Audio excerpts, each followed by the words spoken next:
Is your microphone also not working with the Xbox app in Windows?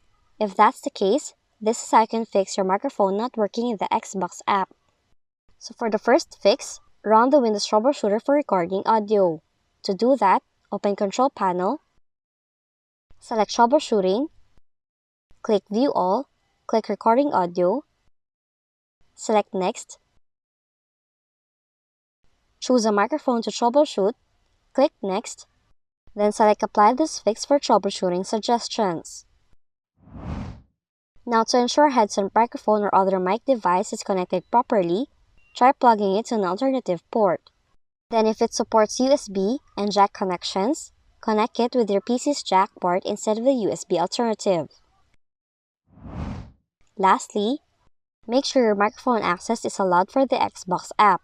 Just open Settings, click Privacy, select Microphone, turn on the microphone access setting if necessary, and then if Let Apps Access Your Microphone is disabled, turn on that setting.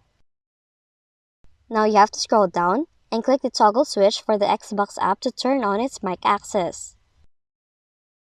And that's how you can fix if your microphone is not working with the Xbox app on your Windows 10 and Windows 11 computer.